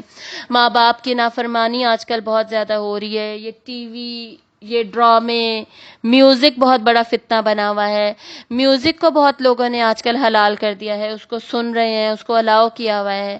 اگر جا کے پتہ چلے کہ جی اگر اب نہیں مان رہے، اور پتہ ہے کہ ابھی ڈاؤٹ ہے، یہ بھی نہیں ہے کہ کسی کو کنفرم پتہ ہے کہ جی کنفرم جی امت کا کیا ہے، اجماع ہو چکا ہے کہ میوزک حلال ہے، اس کو سن سکتے ہیں. ایسا تو نہیں ہے نا، کچھ لوگوں نے اس میں ڈاؤٹ کریٹ کیا ہے نا. ویسے تو حرام تھا، جو فقہا تھے، جو اسلاف میں ہمارے فقہا تھے، انہوں نے تو اس کو حرام قرار دیا ہوا تھا. اب آ کے ڈاؤٹس ڈیولپ ہو گئے ہیں، ڈاؤٹ پیدا، شک پیدا کر دیا گیا ہے. کچھ لوگوں نے اسے حلال کہنا شروع کر دیا، کچھ لوگوں نے پھر امت نے اسے فالو کرنا شروع کر دیا. تو جا کے جب پھر پتہ چلے کہ جی نہیں یہ تو حرام تھا، تو پھر کتنا بڑا نقصان ہے. اور وہ لوگ جو دنیا میں آلریڈی بچ ہی رہے سے، انہیں فرض کریں جا کے پتہ چلے کہ نہیں یہ تو حلال تھا، اگر سن بھی لیتے خیر تھی، تو اس کا کوئی نقصان ہے نہیں. تو پھر بہتر نہیں ہے کہ وہ آپشن چوز کر لیں جس سے ہماری آخرت میں 100% بچت ہی بچت کنفرم ہے. تو اس بات کو اس طریقے سے سمجھیے. ان الذین یخشون ربهم بالغیب لهم مغفرۃ واجر کبیر، بے شک وہ جو ڈرتے ہیں اپنے رب سے غائبانہ، مطلب غیب میں. ہم بہت ساری چیزوں کو ہم اللہ کو نہیں دیکھ سکتے، ہم رسولوں کو نہیں دیکھ سکے. ہم اس زمانے میں ہیں کہ ہم نے رسول نہیں دیکھے، نبی نہیں دیکھے. کتاب ہمارے پاس موجود ہے، لیکن ہم نے وہی اترتے ہوئے نہیں دیکھی. ہم تقدیر کو نہیں دیکھ سکتے، جنت کو، جہنم کو، قیامت کو. یہ سب کچھ ایمان بالغیب میں آتا ہے. فرشتوں کو ہم کچھ بھی نہیں دیکھ سکتے. تو اللہ تعالیٰ کہہ رہے ہیں کہ ہم نے غائبانہ ایمان رکھنا ہے. اور اللہ تعالیٰ کی جو خشیت ہے، اللہ تعالیٰ کی تعظیم جو ہمارے دل میں ہوگی، اس کو بھی پھر وہ بھی غائبانہ ہی ہوگی. مطلب کہ ہم صرف قرآن مجید کے ذریعے علم حاصل کر کے اپنا ایمان کو انکریز کر رہے ہیں، دیکھ کر نہیں انکریز کر رہے. لہم مغفرۃ و اجر کریم، تو ان کے لیے بخشش ہے اور بہت بڑا اجر ہے. جہنم کے عذاب سے ریلیٹڈ زیادہ آیات تھی، اور ساتھ ہی میں نے بتایا تھا کہ اجر کا بھی ذکر ہوگا. وَأَسِرُّوا قَوْلَكُمْ أَوِ اجْهَرُوا بِهِ إِنَّهُ عَلِيمٌ بِذَاتِ الصُّدُورِ، اور تم چھپاؤ اپنی بات کو یا ظاہر کرو اسے، بے شک وہ خوب جاننے والا ہے سینوں والے، یعنی جو جو تمہارے سینوں میں بھید چھپے ہوئے ہیں، جو جو بھی چھپا ہوا ہے وہ سارا کچھ تم اسے اب چھپاؤ یا ظاہر کرو، کچھ بتاؤ، کچھ نہ بتاؤ، کچھ کانشیسلی چھپانے کی کوشش کرو، کچھ انکانشیسلی تمہارے اندر چھپا ہوا ہوتا ہے، اس سارے کو اللہ تعالیٰ خوب بہتر طریقے سے جانتے ہیں۔ اب یہ جو غائبانہ ایمان کس کا کتنا زیادہ ہے، کس کا کتنا کم ہے، کون کس لیول کا ڈر رکھتا ہے، کس لیول کا تقوی اختیار کرتا ہے، یہ سب ہمارے دل میں ہے اور یہ سب اللہ تعالیٰ خوب جانتے ہیں۔ الا یعلم من خلق، کیا وہی نہیں جانے گا جس نے پیدا کیا؟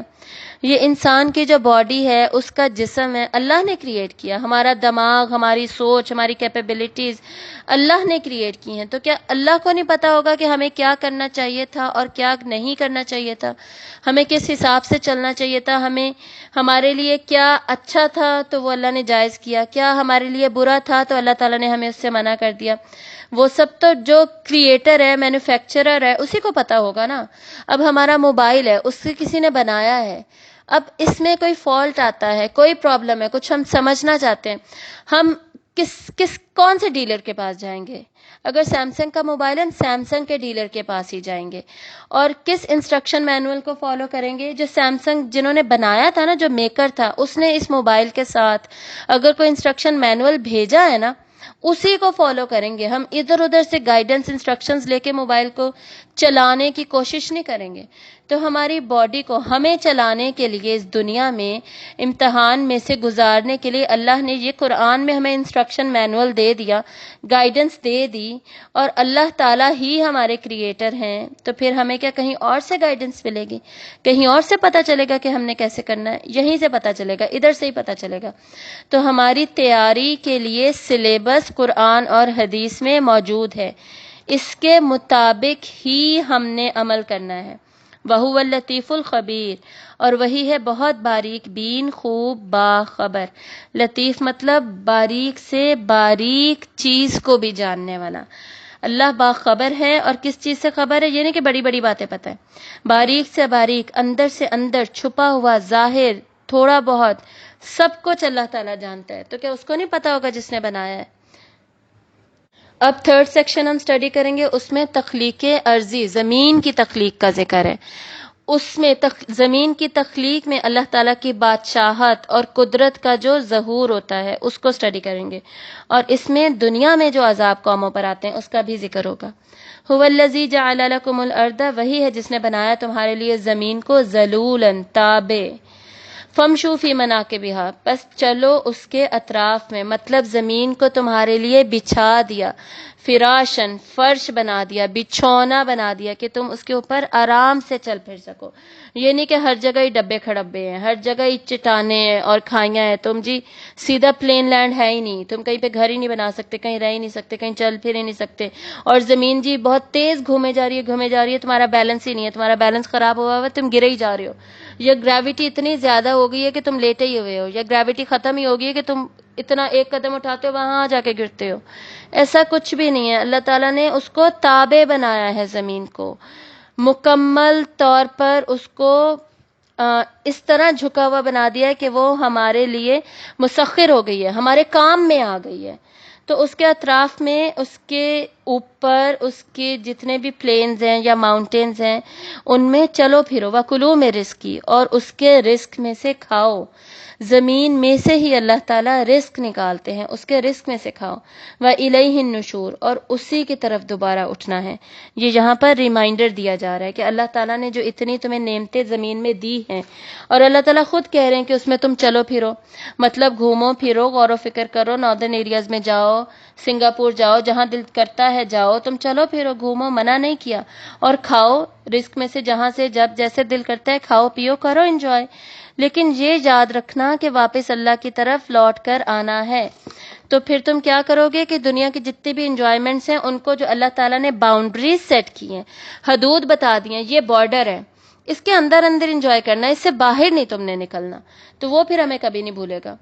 أَأَمِنْتُم مَّن فِي السَّمَاءِ أَن يَخْسِفَ بِكُمُ الْأَرْضَ فَإِذَا هِيَ تَمُورُ، کیا بے خوف ہو گئے تم اس سے جو آسمان میں ہے کہ وہ دھنسا دے تمہیں زمین میں تو اچانک وہ لرزنے لگے. مطلب اللہ تعالیٰ بتا رہے ہیں کہ اگر اللہ تمہیں زمین میں دھنسا دے اور زمین لرزنے لگے، زلزلے آ جائیں، تم گھس کے مر جاؤ، تو اس سے کیا تم بچ سکتے ہو؟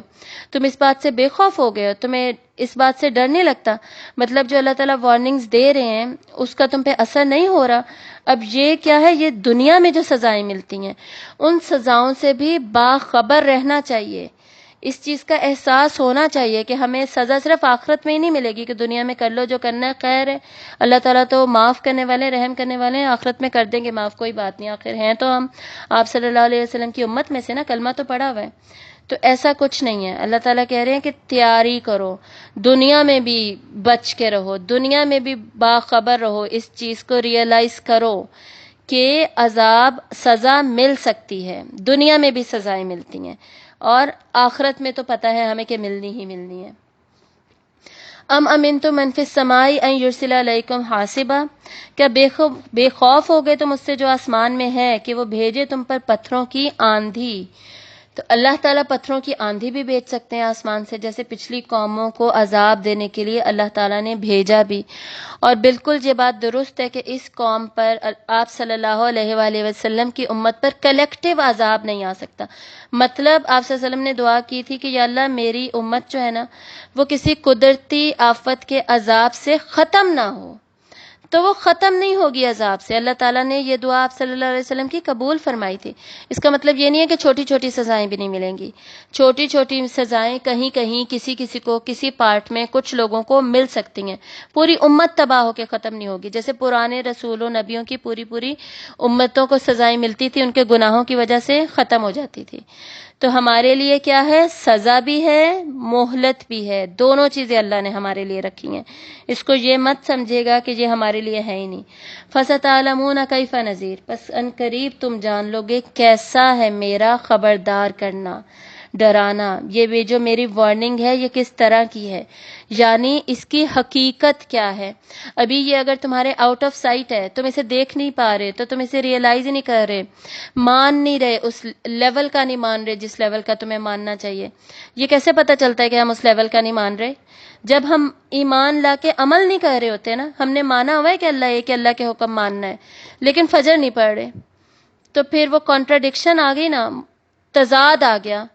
تو وہ جب تک تضاد آ رہا ہے نا، اس کا مطلب ہے کہ ہمارا ماننا جو ہے نا وہ اچھے والے لیول کا ماننا ہے ہی نہیں، کیونکہ وہ عمل میں تبدیلی نہیں لے کر آ رہا. تو اس لیے اللہ تعالیٰ یہاں پر احساس دلا رہے ہیں کہ تم خبردار ہو جاؤ. ابھی یہ جو باتیں بتائی جا رہی ہیں ان سے خبردار ہو جاؤ. وَلَقَدْ كَذَّبَ الَّذِينَ مِن قَبْلِهِمْ فَكَيْفَ كَانَ نَكِيرٌ، اور یقیناً جھٹلایا ان لوگوں نے جو ان سے پہلے تھے، مطلب جو پرانی قومیں تھیں ان لوگوں نے بھی یہی کیا تھا. اللہ تعالیٰ کی بادشاہت کو جھٹلایا، قدرت کو جھٹلایا، اللہ تعالیٰ کے خالق ہونے کو جھٹلایا، اللہ تعالیٰ کی توحید کو جھٹلایا، اللہ کے ساتھ شریک بنائے. تو کیسا تھا میرا عذاب؟ یعنی اس عذاب کے بارے میں سوچو، پڑھو اور پھر اس سے بھی ڈرو. یہ نہیں کہ اس کو اگنور کرتے جاؤ. قرآن کو کچھ لوگ ترجمے سے پڑھتے ہی نہیں ہیں کہ جی ہمیں ڈر لگے گا. ڈرنے والی اس میں کوئی بات نہیں ہے، بلکہ یہ تو ہماری تیاری کے لیے اچھا ہے. کیرٹ اینڈ سٹک تھیوری کس نے نہیں سنی ہوئی؟ مینجمنٹ سائنسز میں ہم پڑھتے ہیں، جہاں کیرٹ ہوتی ہے وہاں پہ سٹک بھی ہوتی ہے. مطلب جہاں پہ انسینٹیو دیا جاتا ہے وہاں پہ پنشمنٹ بھی ہوتی ہے. جب دنیا میں یہ رول ہے، ٹیچرز ہو گئے، سکولز میں دیکھ لیں، آفیسز میں دیکھ لیں، آفیسز میں ڈیٹینشن ہوتی ہے، پروموشنز روک لی جاتی ہیں، جاب سے روٹیٹ کر دیا جاتا ہے، کیا کچھ نہیں ہوتا؟ ہوتی ہیں نا کسی نہ کسی فارم میں پنشمنٹس دی جاتی ہیں. تو پھر اللہ تعالیٰ کیوں نہ دے؟ تو پھر اللہ تعالیٰ کے عذاب کو بھی اسی طرح ریئلائز کرنا چاہیے. اور جیسے ہم کوئی جاب کر رہے ہو نا، ہم ڈر رہے ہوتے کہ ہماری ڈیموشن نہ ہو جائے، اور ہم کوئی ایسا سٹیپ پھر لیتے نہیں ہیں کہ ہو جائے. تو کیا ہم پھر اللہ تعالیٰ کے عذاب سے بچنے کے لیے تیاری نہ کریں؟ ذرہ برابر بھی اس چیز کا چانس ہی نہ پیدا ہونے دیں کہ جی ہمیں عذاب بھی مل سکتا ہے. اولم یروا الی الطیر فوقہم صافات ویقبضن، یہاں سے 4تھ سیکشن سٹارٹ ہوگا، جس کی میں نے آپ کو بتایا تھا کہ اللہ تعالیٰ کی قدرت کی مزید نشانیاں اس میں ہم دیکھیں گے، جنرل نشانیاں۔ آسمان کو پہلے سٹڈی کیا، پھر زمین کو سٹڈی کیا، ان کے ساتھ ڈفرینٹ عذاب سٹڈی کیے۔ اب آسمان و زمین کے درمیان میں کیا اڑتا ہے؟ پرندے۔ تو ان پرندوں کا یہاں پر ذکر ہے۔ کیا بھلا نہیں انہوں نے دیکھا پرندوں کی طرف؟ فوقہم صافات ویقبضن، اپنے اوپر پر پھیلائے ہوئے اور وہ سمیٹ لیتے ہیں۔ پرندوں کو دیکھو، اس پر بھی غور و فکر کرو، جیسے آسمان پہ کرنا تھا، جیسے زمین پہ کرنا تھا۔ ما یمسکہن الا الرحمن، نہیں انہیں تھامتا مگر رحمان۔ تو یہ اللہ تعالیٰ کا رحم ہے، اللہ تعالیٰ کی رحمت ہے کہ اللہ تعالیٰ نے پرندوں کو آسمان میں تھام رکھا ہے، مطلب آسمان میں ان کے لیے اڑنا آسان بنا رکھا ہے، ورنہ کیا ہو، وہ نیچے گر جائیں، وہ مر جائیں، وہ ختم ہو جائیں، وہ اڑ ہی نہ پائیں، اتنے میلوں جو وہ سفر طے کر لیتے ہیں وہ کر ہی نہ پائیں۔ تو وہ رحمان، وہ اللہ جو پرندوں کو تھام سکتا ہے، کیا وہ انسان کو نہیں تھامے گا؟ انسان کو جب مشکلیں آئیں گی، جب وہ آزمائش میں سے گزرنے کی کوشش کرے گا، اور جب وہ اللہ کی گائیڈنس کے مطابق چلنے کی کوشش کرے گا، تو کیا اللہ تعالیٰ اسے اکیلا چھوڑ دیں گے؟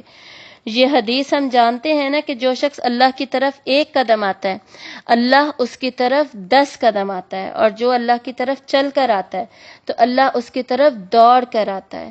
اور یہاں پہ حدیث مکمل ہو گئی۔ اور اللہ تعالیٰ ہمیں قرآن مجید میں بار بار بتاتے ہیں کہ جو میری ہدایت چاہے گا، جو ہدایت کی طرف آئے گا، تو اللہ تعالیٰ اسی کو ہدایت دیں گے۔ تو پھر جب انسان کوشش کرے گا اچھا عمل کرنے کی، اپنے مقصد حیات جو کہ ہے ایگزام دینا، آزمائش میں پورا اترنا، اس میں ایفرٹ لگائے گا، محنت کرے گا، تو کیا اللہ تعالیٰ تھامیں گے نہیں، مدد نہیں کریں گے؟ انہ بکل شیء بصیر، بے شک وہ ہر چیز کو خوب دیکھنے والا ہے۔ مطلب اللہ تعالیٰ ہر چیز جو ہے وہ اللہ تعالیٰ کے سامنے ہے، اللہ تعالیٰ خوب ہر چیز کو دیکھ رہے ہیں، کیا چیز کیسے پرفارم کر رہی ہے، کیسے نہیں کر رہی، کون اپنا مقصد پورا کر رہا ہے، کون نہیں کر رہا، کس کو کہاں پر کس چیز کی ضرورت ہے، کس کو نہیں، سب کچھ اللہ کی نظر میں ہے۔ امن ھذا الذی ھو جند لکم ینصرکم من دون الرحمن، یا کون ہے وہ جو لشکر ہو تمہارا، وہ مدد کرے تمہاری سوائے رحمان کے۔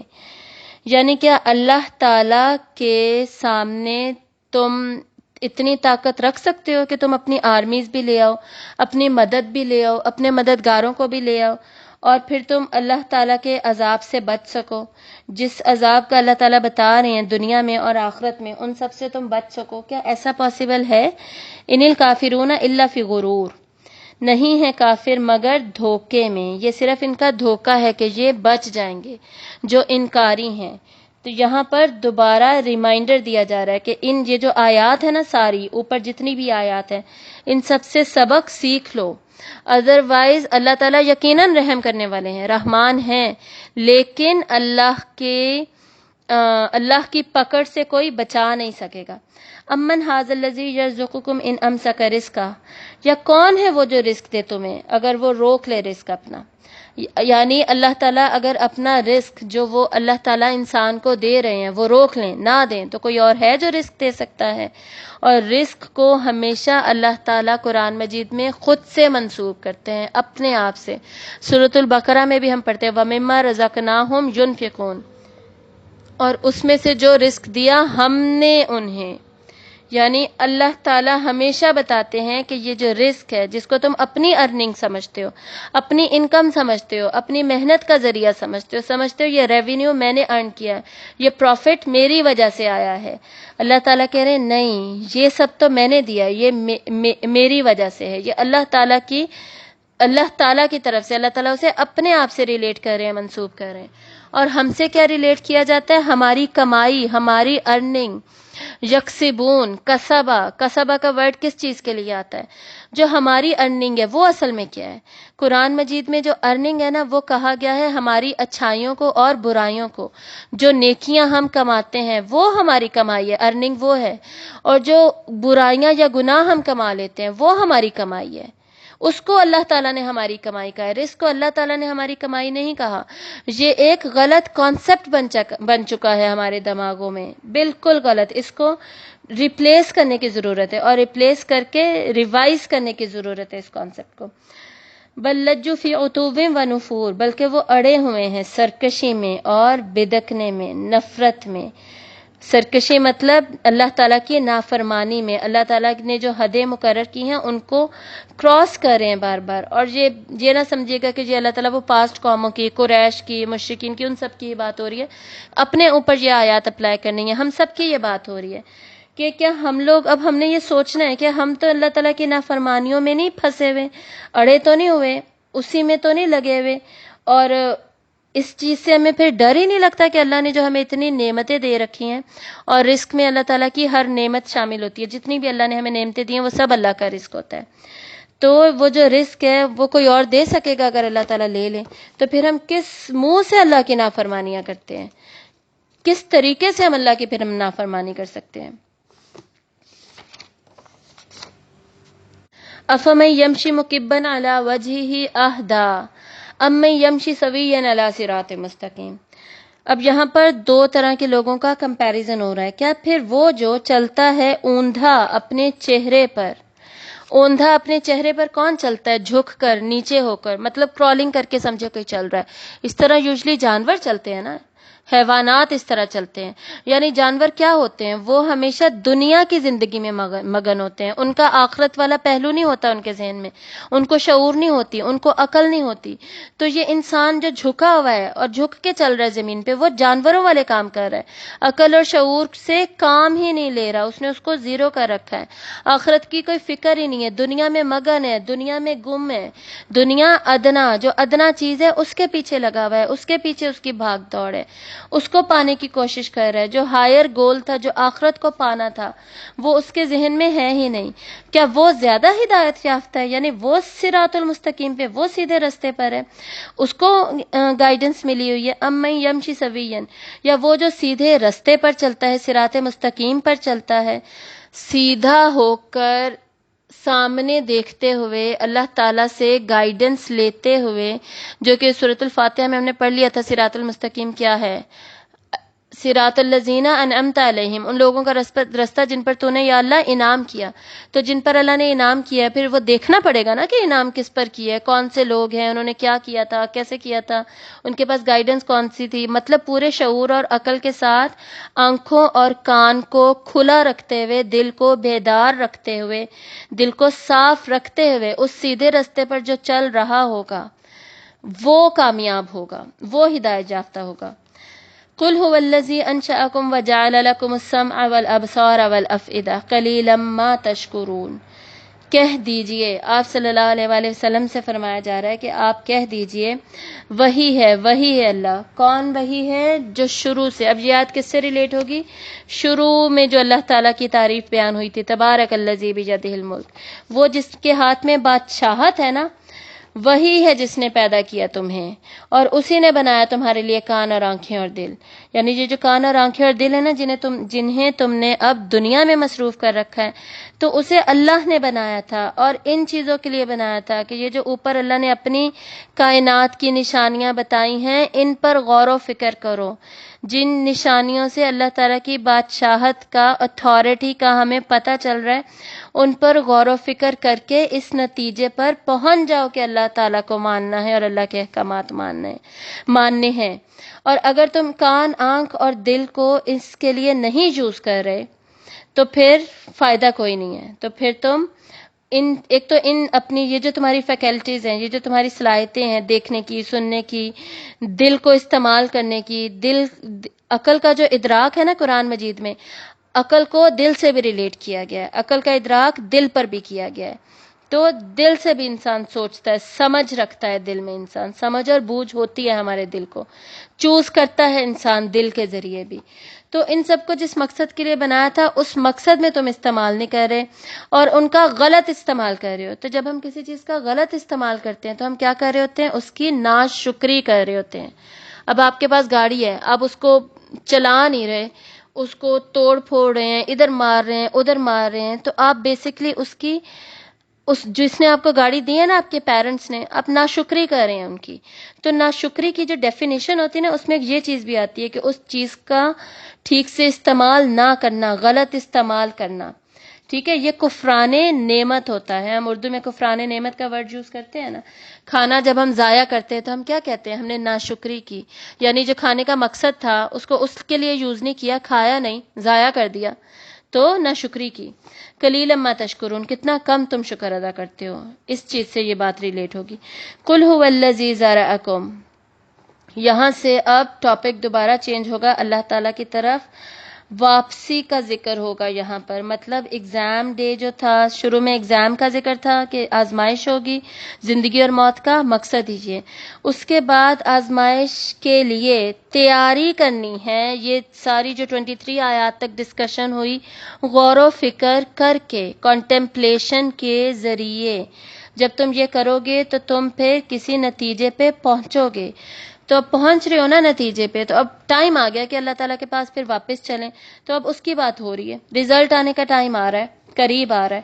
قل هو الذی ذرأکم فی الارض والیہ تحشرون، کہہ دیجئے وہی ہے جس نے تمہیں زمین میں پھیلایا. یعنی زندگی تمہیں زمین میں اسی نے دی تھی، اسی نے پھیلایا تھا. وَإِلَيْهِ تُحْشَرُونَ، اور اسی کی طرف تم اب اکٹھے بھی کیے جاؤ گے، اب واپس بھی آنے لگے ہو تم. یہ نہ سمجھو کہ واپسی ہے ہی نہیں کوئی، بس یہی دنیا ہے. You live only once. YOLO کا بڑا کانسیپٹ ہے نا آج کل، تو ایسا نہیں ہے. یہ لیو ونس والا کانسیپٹ نہیں ہے ہماری لائف میں.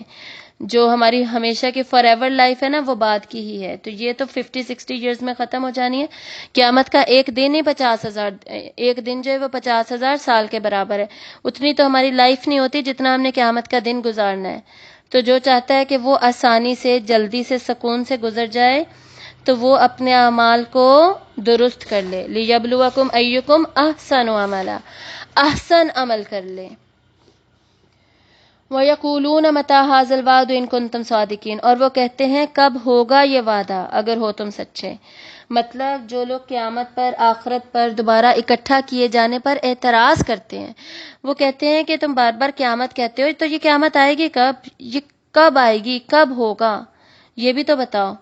اگر اتنے ہی تم سچے ہو کہ یہ ہوگی ہی ہوگی.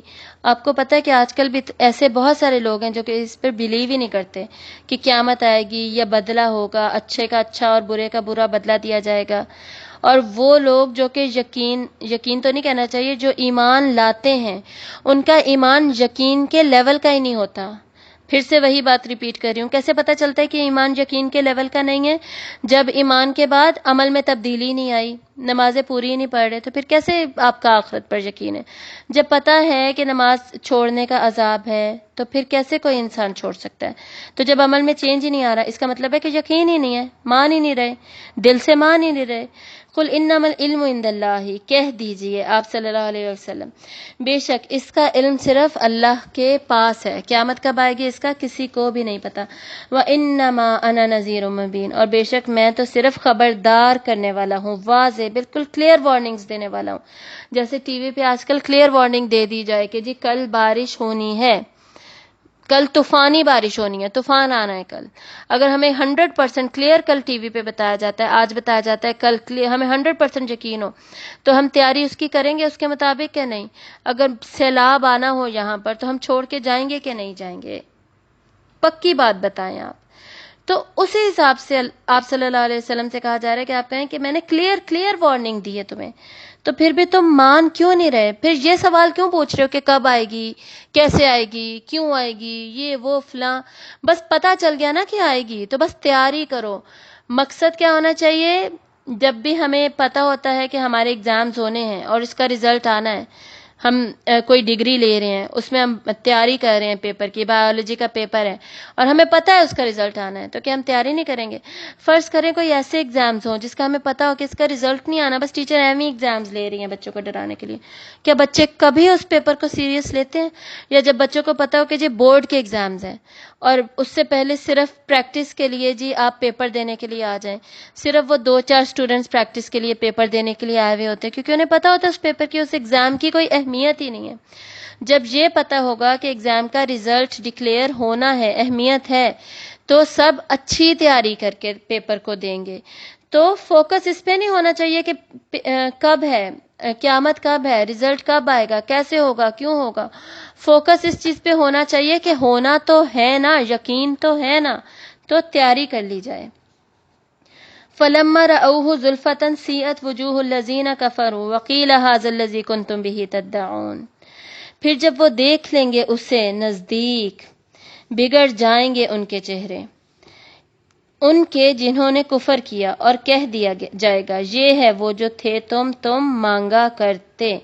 اور جب قیامت آ جائے گی تو پھر ان کے چہروں پر ناگواری کے احساسات اور ڈس اپوائنٹمنٹ کے مایوسی کے احساسات ہوں گے، ایکسپریشنز ہوں گے، اور پھر ان کو احساس ہوگا، اور پھر ان سے کہہ دیا جائے گا کہ یہ دیکھ لو یہ تم مانگا کرتے تھے. اب پتہ چل گیا. جب بھی اس طریقے سے بات ہوتی ہے کہ کہہ دیا جائے گا، مطلب یہاں پہ کلیئر نہیں کیا گیا کہ کون کہے گا.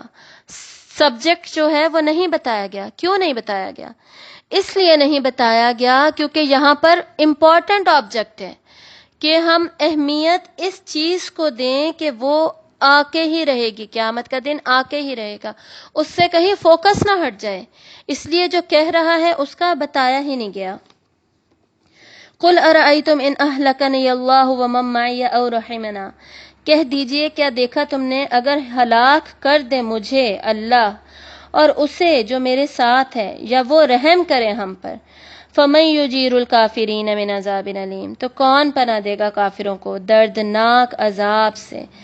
مطلب اب یہاں پر کیا بتایا جا رہا ہے؟ وہی جہاں سے بات سٹارٹ ہوئی تھی. اللہ تعالیٰ کی ملکیت، ملک، بادشاہت، قدرت کا ہی ذکر ہے کہ اللہ تعالیٰ کی قدرت میں ہے کہ اللہ تعالیٰ جس کو چاہے ہلاک کر دیں، جس کو چاہے اپنے ساتھ رکھیں، جس پہ چاہے رحم کریں، جس کا چاہے ساتھ دیں.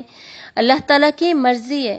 تو جب قدرت ہی اللہ تعالیٰ کی ہے، اقتدار، بادشاہت ہی اللہ تعالیٰ کی ہے، چلنی ہی اللہ کی ہے، مرضی ہی اللہ کی ہے، تو پھر کیا اللہ تعالیٰ کافروں کا عذاب نہیں دے سکیں گے؟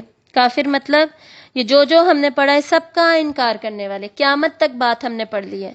تو توحید سے لے کر قیامت تک اللہ تعالیٰ کی صفات سے، صفات باری تعالیٰ سے لے کر قیامت تک جس چیز کا بھی جو انکار کرے گا ان سب کے لیے دردناک عذاب ہے. تو کیا کوئی بچا سکتا ہے؟ اور یہ بھی بات یاد رکھیے گا، بار بار ایگزام کی پیپرز کی بات ہو رہی ہے، ذکر ہو رہا ہے. آپ مجھے بتائیے اگر پیپر میتھ کا ہے اور کوئی انگلش کی تیاری کر کے چلا جاتا ہے، بڑی اس نے انتھک محنت کی، سخت مشقت کی، راتیں جاگ کر اس نے تیاری کی، لیکن وہ جا کے میتھ کے پیپر میں انگلش کا پیپر کی تیاری کر کے پہنچ گیا، تو کیا وہ پاس ہوگا؟ تو ہم ساری زندگی محنتوں میں لگے رہتے ہیں، مشقتوں میں لگے رہتے ہیں. لَقَدْ خَلَقْنَا الْإِنسَانَ فِي كَبَدٍ. اللہ تعالیٰ نے انسان کو بنایا ہی محنت اور مشقت کے لیے، اس کی کوششوں میں ہی وہ لگا ہوا ہے. اور ان کس کوششوں میں لگا ہوا ہے؟ اصل بات یہ ہے کہ ہم دنیا میں اتنی محنتیں کر رہے ہیں، کوششیں کر رہے ہیں، راتیں جاگ رہے ہیں، لیکن وہ یہ سارا کچھ جو کر رہے ہیں وہ کیا اللہ کے لیے کر رہے ہیں، یا وہ پارٹیز انجوائے کرنے کے لیے کر رہے ہیں، موویز دیکھنے کے لیے راتیں جاگ رہے ہیں، یا تہجد کی نماز پڑھنے کے لیے رات جاگ رہے ہیں؟ کس چیز کے لیے ہم مشقتیں کر رہے ہیں، محنتیں کر رہے ہیں؟ ہم اپنے بچوں کے لیے کمانے میں، پیسے جوڑنے میں، ان کا فیوچر بنانے میں، ان کی پڑھائی پر لگانے پر کیا باپ اور کیا ماں دونوں لگے ہوئے ہیں، بیزی ہیں، مصروف ہیں. بچوں کی تربیت کی کوئی فکر ہی نہیں ہے، بچوں کی آخرت کی کوئی فکر ہی نہیں ہے، اپنی آخرت کی فکر نہیں ہے، نمازیں مس ہو رہی ہیں، نمازوں کی کوئی فکر ہی نہیں ہے، دو جابس کر رہے ہیں. تو دین کو چھوڑ کر دنیا میں لگے ہوئے اتنی مشقتوں محنتوں میں، حالانکہ اپنی اولاد کو پالنا اٹ سیلف ایک ثواب کا کام ہے، لیکن اس کی وجہ سے اتنے زیادہ جو فرائض ہیں وہ چھوڑے جا رہے ہیں اور سمجھ رہے ہیں کہ جی ہم بڑے کامیاب ہیں، ہم اسی طرح کامیاب ہو جائیں گے. یہ تیاری ٹھیک نہیں ہو رہی اس فائنل پیپر کے لیے، اس فائنل ٹیسٹ کے لیے. ہمیں تیاری ٹھیک سے کرنی ہی ہوگی. میتھ کے پیپر کے لیے انگلش کی انتھک محنت تیاری کر کے چلے جائیں گے، پاس نہیں ہوں گے. مطلب یہ کہ اللہ نے جو احکامات دیے ہیں اس کے مطابق ہی عمل کرنا پڑے گا. اگر اس کے مطابق نہیں کیا، اس میں کمی بیشی کی، پک اینڈ چوز کیا، اپنی مرضی سے کیا جو کیا، مرضی اللہ کی چلنی ہے، ہماری چلنی ہی نہیں ہے، تو پھر اس کا فائدہ کوئی نہیں ہے. اب آگے 29 to 30 آیت میں اس صورت کا کنکلوژن ہوگا. لاسٹ 2 آیات میں اس کو ہم دیکھیں گے.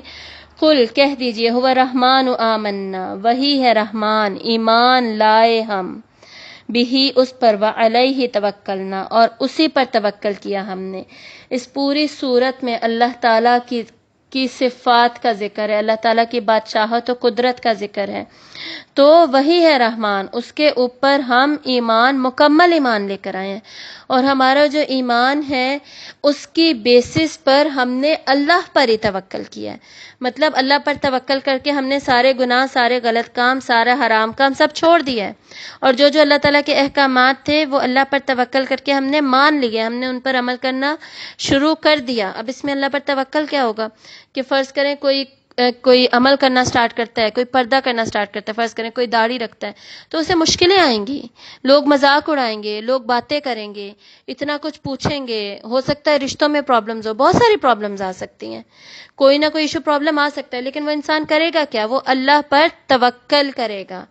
اس کا پورا بھروسہ اللہ پر ہوگا کہ اللہ جس نے مجھے یہ مشکل دکھائی ہے، زندگی آزمائش ہے نا، ٹیسٹ ہے، تو جس نے میرے لیے یہ ٹیسٹ بھی کریٹ کیا ہے وہ اس میں سے مجھے پاس کرے گا، اس میں سے مجھے نکالے گا، مجھے کامیابی دے گا، مجھے اچھائی اور خیر میرے اس ڈیسیژن میں سے نکال کر دے گا، کیونکہ اللہ کی بادشاہت و قدرت میں خیر ہی خیر ہے.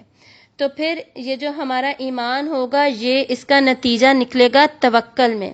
فَسَتَعْلَمُونَ، پسند قریب تم جان لو گے، من ہوا فی ضلال مبین، کون ہے جو کھلم کھلا واضح گمراہی میں ہے. یعنی جو ایمان نہیں لایا، جس نے اللہ تعالیٰ کی صفات کو بھی نہیں مانا، توحید کو بھی نہیں مانا، اور پھر آخرت پر بھی یقین نہیں کیا، اور اس کے اوپر بیسڈ اس نے پھر اللہ پر توکل کی بھی نہیں کیا، تو وہ زیادہ گمراہی میں ہے. اور یہ پھر ہمیں پتہ چل جائے گا. اب لاسٹ آیت میں لاسٹ وارننگ دی جا رہی ہے، جھنجھوڑنے کے لیے کہا جا رہا ہے. ہمارا جو شعور ہے، ہم اگر سو رہے ہیں، ہمارا دماغ اور دل سو رہا ہے، سمجھنا چاہتا ہی نہیں ہے، اس کو بیدار کرنے کے لیے کہا جا رہا ہے، ایک کویسچن کی طرح کہ سوچو ذرا. قل کہہ دیجئے، ارأیتم ان اصبح ماؤکم غورا، کیا دیکھا تم نے اگر ہو جائے تمہارا پانی گہرا.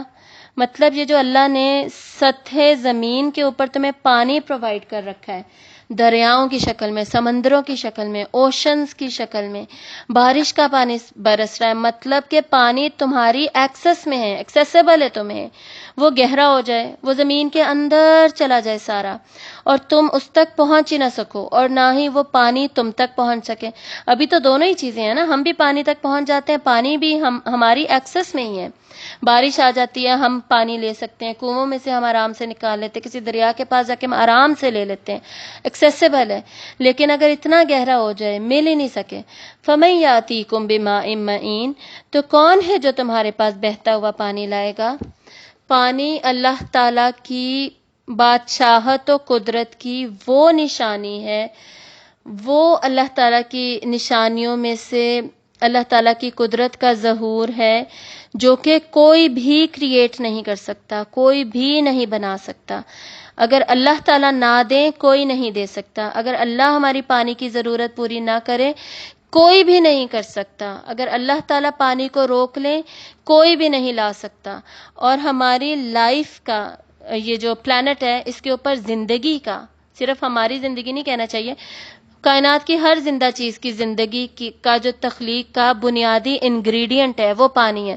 ہماری اپنی باڈی 70% پانی پہ بیسڈ ہے، زمین پہ بھی تقریباً 70% واٹر ہے، لینڈ کم ہے واٹر زیادہ ہے کیونکہ پانی کی ضرورت زیادہ ہے. اور پلانٹس کو پانی چاہیے، اینیملز کو پانی چاہیے، ہر چیز کو پانی چاہیے. اور پانی وہ چیز ہے جو کہ ہمیں یقین دلا دیتی ہے، ہمارے شعور کو بیدار کر دیتی ہے کہ یہ اللہ کے علاوہ تو ہمیں کوئی دے ہی نہیں سکتا. کیا کریں گے پھر ہم پانی کے بغیر پینا، دھونا، نہانا، یعنی پکانا، کوئی ایسا ہمارا کام نہیں ہے جو پانی کے بغیر ہو جاتا ہو.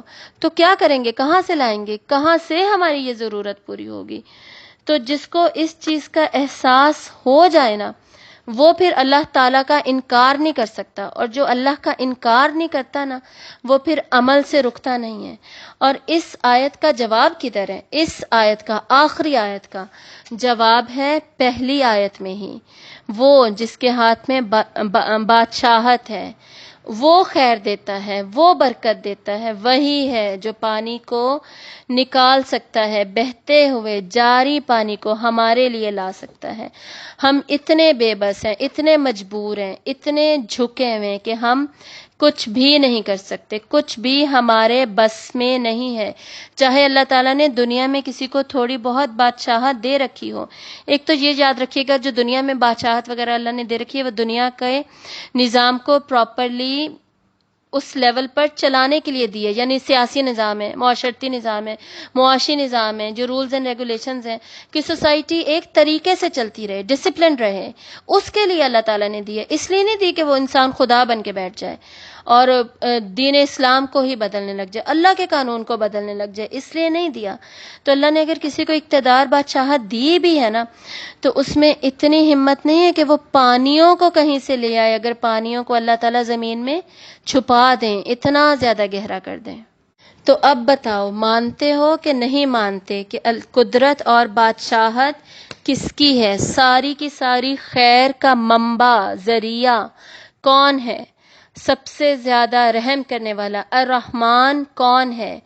تو یہ سب خوبیاں جب اللہ تعالیٰ کی ہیں تو اللہ تعالیٰ کو پہچانو اور اپنی عبادت کو ایمان کے ساتھ ساتھ زیادہ کر لو، اور اگر نہیں زیادہ کرو گے تو اس کے لیے وارننگز اس صورت میں دے دی گئی ہیں۔ تو اس صورت سے ہم نے سیکھا کیا؟ بیچ میں ہم نے بہت سارے لیسنز ویسے ہی ڈسکس کر لیے، اینڈ میں ہم اس کو سمرائز کر لیتے ہیں کہ اس صورت نے ہمیں اچھے طریقے سے جھنجھوڑا ہے، جگایا ہے ہمیں، اور میں نے کوشش کی ہے کہ میں اسی طریقے سے ایکسپلین کروں کہ ہم سوچنے پر مجبور ہو جائیں، ہم جاگ جائیں، ہم اس اللہ تعالیٰ کے خالق ہونے کی صفت کو اور اللہ تعالیٰ کی بادشاہت کو اچھے طریقے سے سمجھ سکیں، اس کا احساس اپنے اندر پیدا کر سکیں۔ اور پھر کائنات کی نشانیاں اس صورت میں کیوں بتائی گئی ہیں؟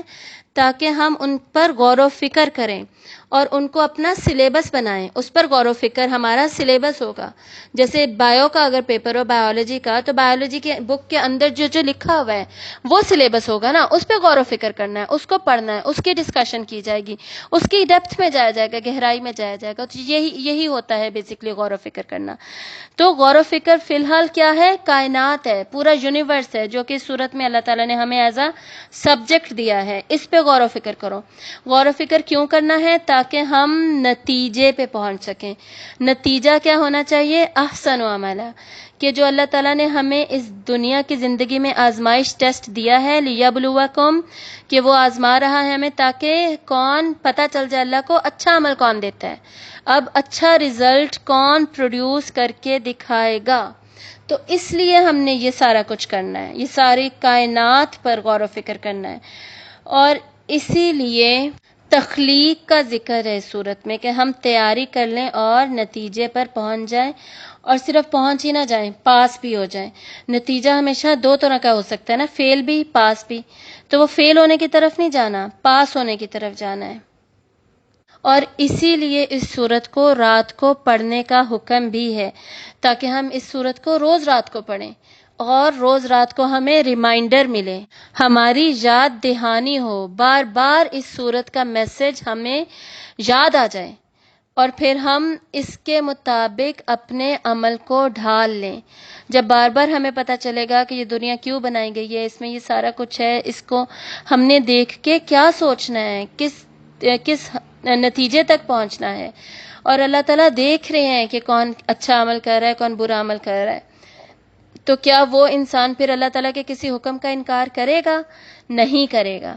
تو اس صورت کا ترجمہ، اس صورت کو بھی یاد کیجئے، اس کا ترجمہ بھی یاد کیجئے، اس کی تفسیر ہمیشہ یاد رکھیے، اور اس صورت کو ہمیشہ پڑھیے۔ انسان کی قیامت تب شروع ہو جاتی ہے جب اس کی موت آ جاتی ہے۔ جو مرنا ہے، قبر میں جانا ہے، وہ اس ایک انسان کی قیامت کا آغاز ہوتا ہے۔ تو کتنا خوفناک منظر ہے قبر کا. تو اس قبر کے عذاب سے بچنے کے لیے کتنی خوبصورت بات ہے کہ آپ صلی اللہ علیہ وسلم نے ہمیں بتا دیا کہ یہ سورت پڑھو، اس سورت کو اپنا ساتھی بناؤ.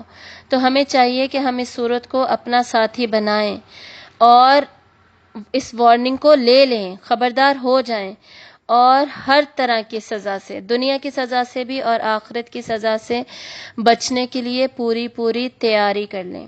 وآخر دعوانا ان الحمد للہ رب العالمین. سبحانک اللہم وبحمدک اشہد ان لا الہ الا انت استغفرک واتوب الیک. السلام علیکم ورحمۃ اللہ وبرکاتہ.